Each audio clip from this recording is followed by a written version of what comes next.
Assalamualaikum warahmatullahi wabarakatuh. Perkenankan kami dari kelompok 4 kelas Matematika E 2019 akan menyampaikan bahasan mengenai salah satu topik dalam mata kuliah Sejarah Matematika, yaitu Sejarah Matematika Yunani Kuno. Adapun tim kami yang akan menyampaikan bahasan materi mengenai sejarah matematika Yunani, yaitu Salman Al-Farisi, Liza Isna Khairunisa, dan Molly Narita Humaira Zipa. Pokok bahasan atau garis besar materi yang akan kami sampaikan mengenai sejarah matematika Yunani terdiri dari 4 bagian. Yang pertama adalah mengenai sistem bilangan, kemudian yang kedua, tokoh matematika, ketiga mengenai proposisi, dan yang terakhir mengenai konsep geometri. Materi pertama, kita akan membahas sistem bilangan yang mencakup simbol, makna, penulisan, dan operasi penjumlahan sistem bilangan pada masa Yunani kuno. Pada pembahasan pertama, kita akan membahas terkait makna, simbol, dan penulisan bilangan. Bangsa Yunani telah mengenal tulisan dan sistem bilangan.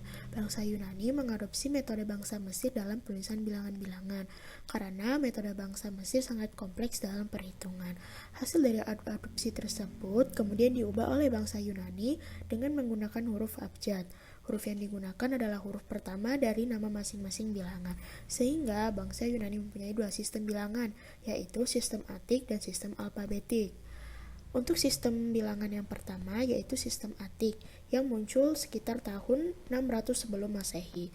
Sistem Atik juga sering dikenal dengan sistem akroponik. Akroponik maksudnya adalah simbol bilangan tersebut berasal dari huruf pertama nama bilangan tersebut. Sistem Atik mempunyai 6 simbol bilangan untuk angka 1, 5, 10, 100, 1000, dan 10.000. Berikut simbol yang digunakan dalam penulisan bilangan sistem Atik atau sistem akroponik.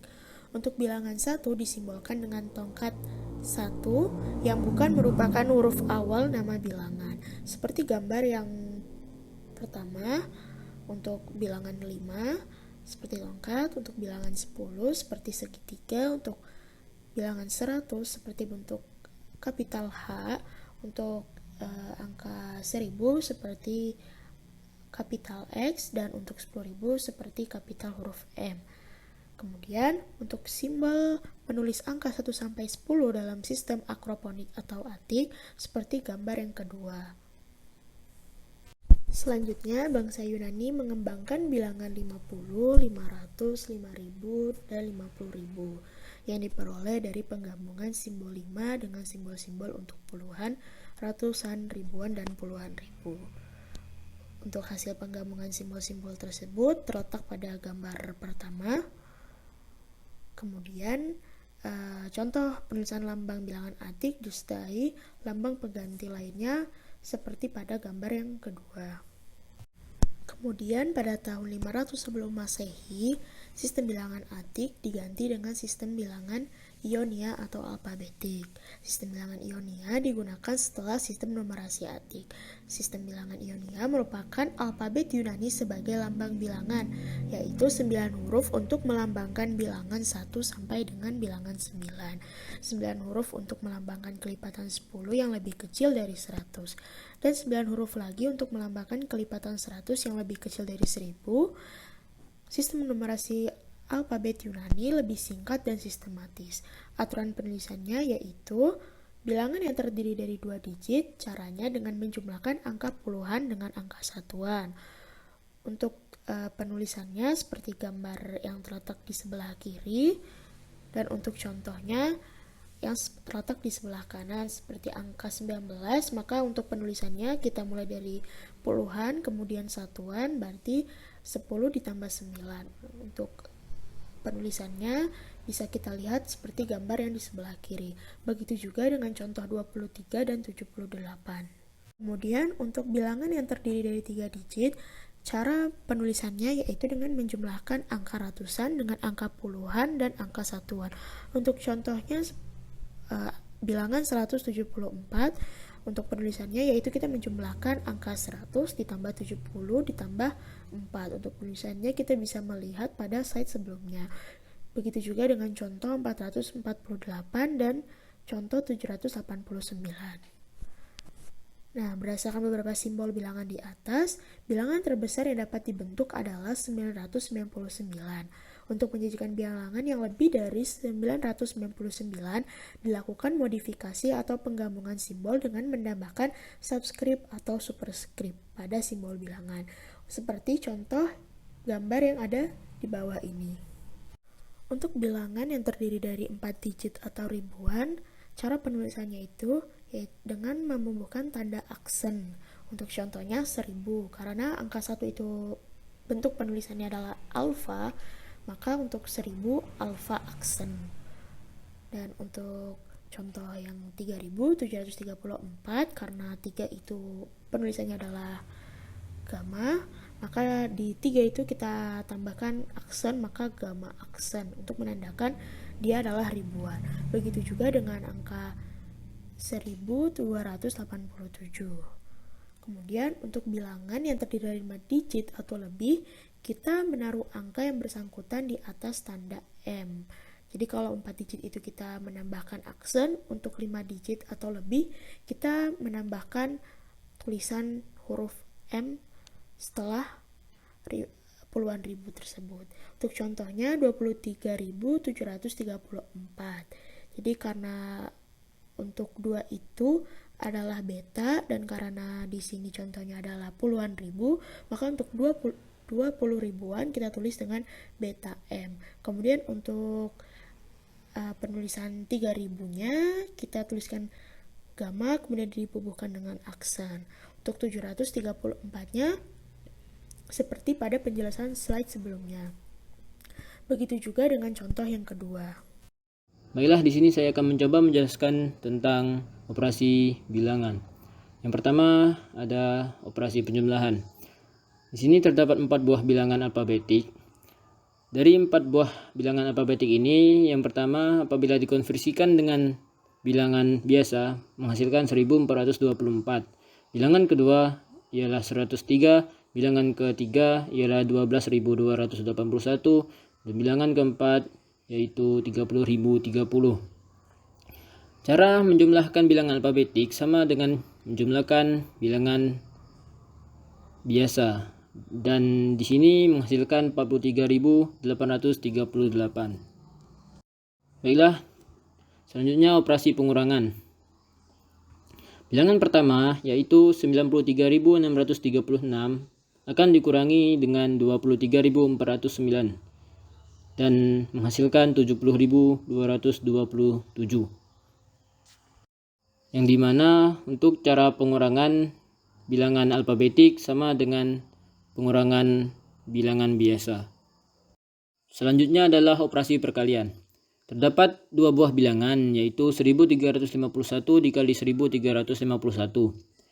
Cara perkalian bilangan alfabetik berbeda dengan perkalian bilangan biasa. Di sini terdapat 4 buah baris. Yang baris pertama, kolom pertama yaitu 1 juta didapat dari 1000 dikali 1000, kolom kedua didapat dari 300 dikali 1000, kolom ketiga didapat dari 50 dikali 1000, kolom keempat didapat dari 1 dikali 1000.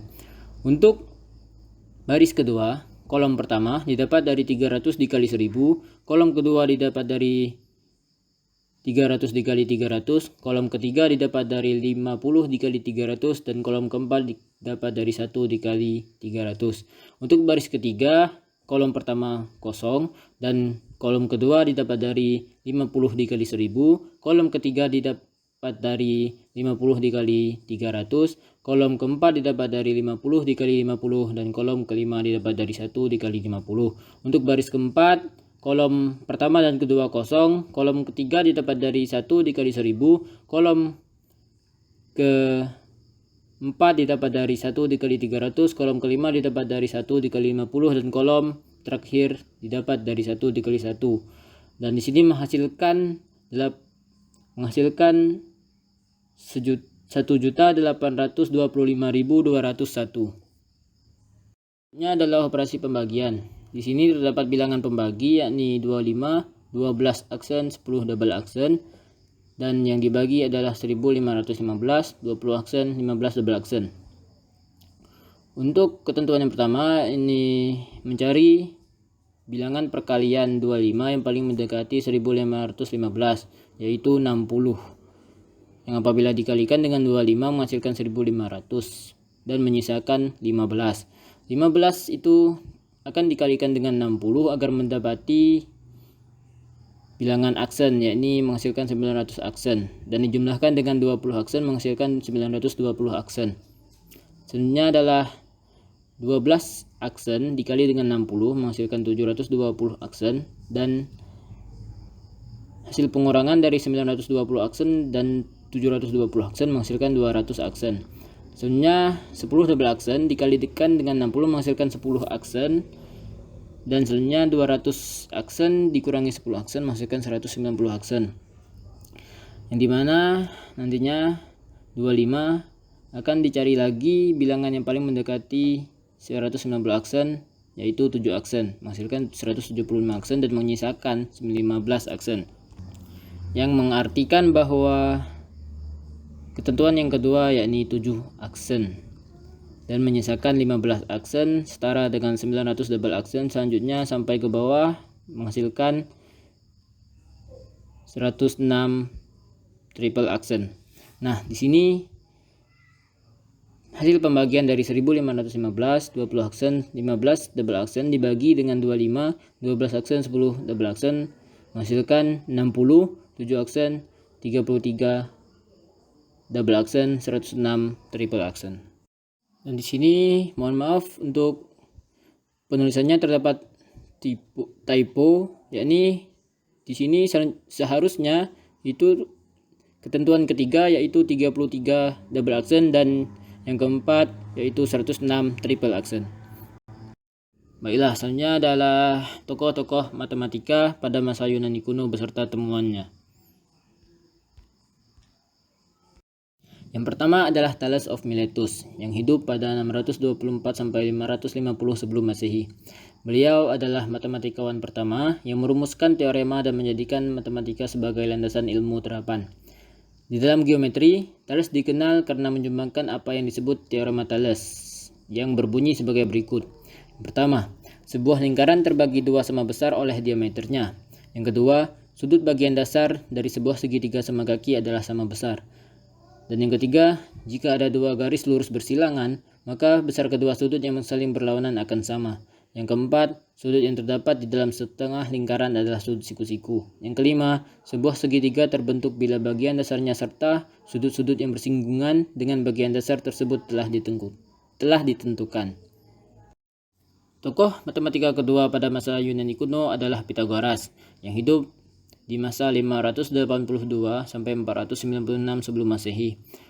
Beliau adalah orang yang pertama kali mencetuskan aksioma-aksioma dan postulat-postulat yang perlu dijabarkan terlebih dahulu dalam mengembangkan geometri.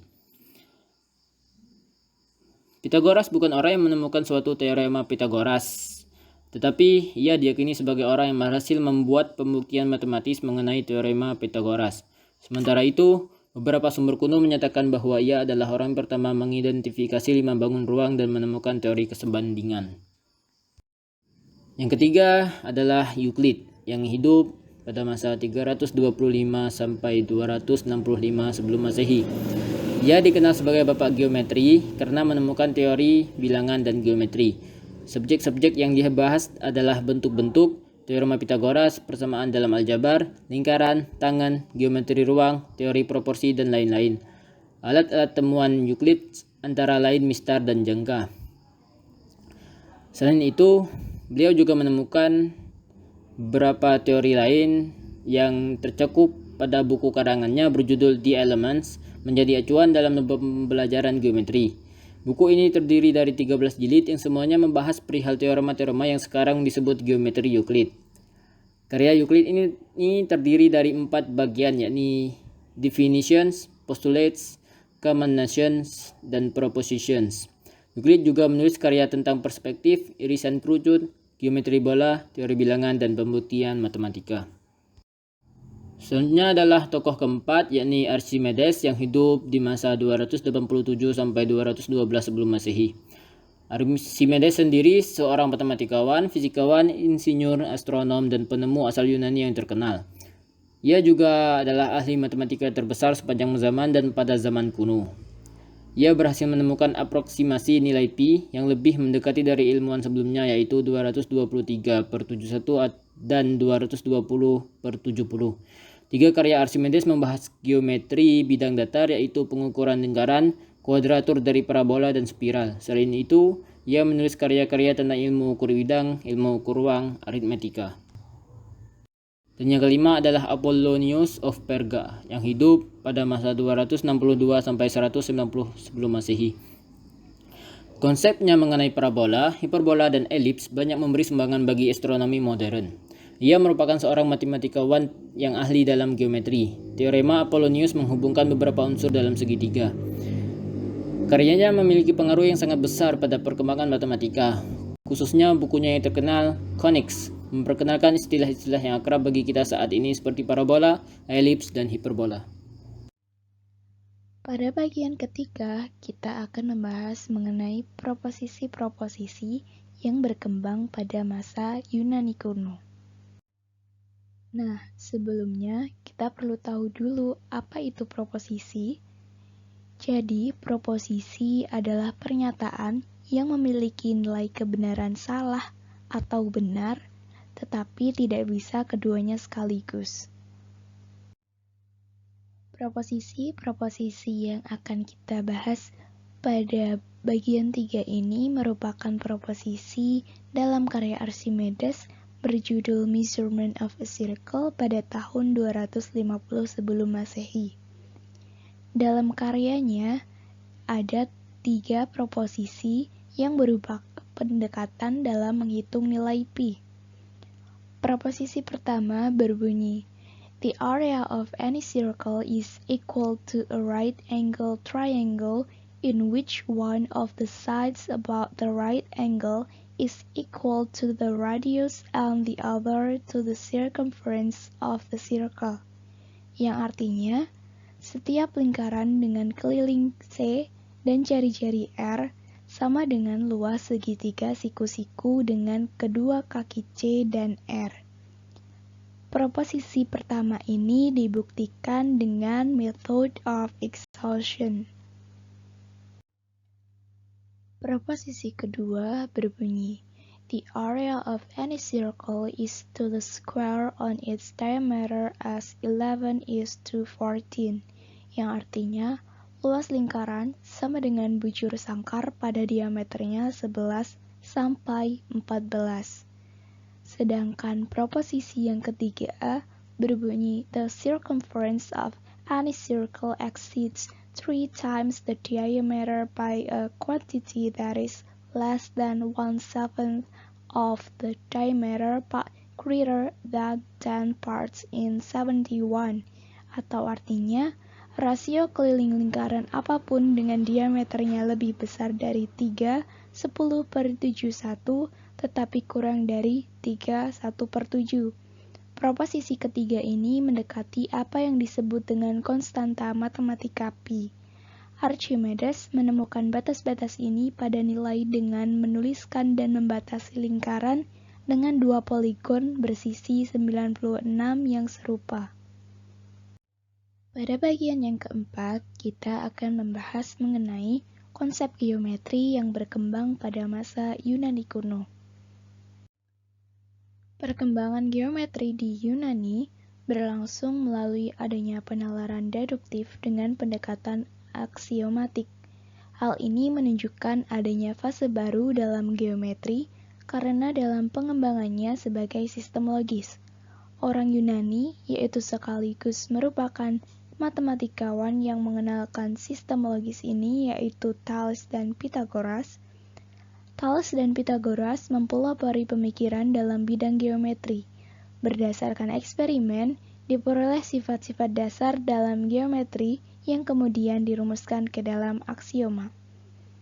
Sebagai salah satu teorema istimewa pada masa Yunani, Teorema Pythagoras menjadi teorema pertama yang mengungkapkan adanya keterkaitan dan hubungan antara aritmatika dan geometri.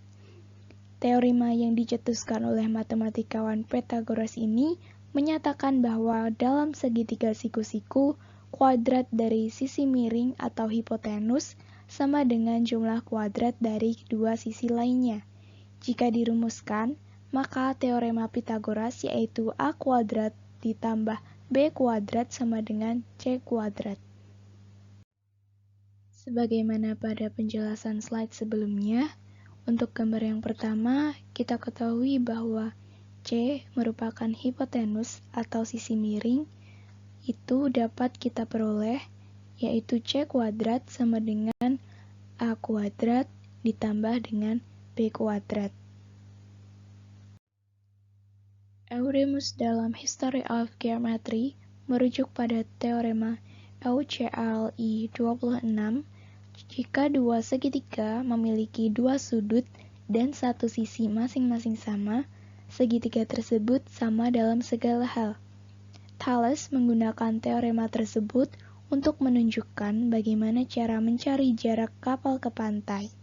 Ia mengamati kapal dari atas menara mercusuar menggunakan kesetaraan proporsionalitas dari dua segitiga siku-siku sebangun, satu segitiga kecil dan besar. Sebagaimana yang terlihat pada gambar, menara direpresentasikan oleh BD, kemudian orang yang berdiri di atas menara yaitu ADE, kemudian untuk kapal adalah titik C. Dengan demikian, jarak antara kapal ke pantai adalah BC. Penjelasan secara rinci dari gambar pada slide sebelumnya yaitu, misalkan B sebagai dasar menara dan C sebagai kapal. Seorang pria yang berdiri di puncak menara dengan dua kaki membentuk sudut siku-siku. Pria tersebut menempatkan satu kaki DA secara vertikal dan lurus dengan B, dan kaki lainnya searah DE ke arah kapal untuk mengambil titik A di DA. Kemudian menandai titik E di DE di mana garis pendukung dari A ke C memotong garis kaki DE. Kemudian AD atau L dan DE atau M dapat diukur, seperti juga tinggi BD atau H dari D ke kaki menara dan dengan segitiga sebangun. Maka, jarak menara ke kapal dapat diperoleh dengan merumuskan BC sama dengan H plus L dikali dengan M per L. Berikut ini merupakan referensi-referensi atau sumber yang kami gunakan dalam pembuatan materi sejarah matematika Yunani yang terdiri dari beberapa buku, artikel, dan juga website untuk mengakses materi ataupun gambar yang kami pergunakan.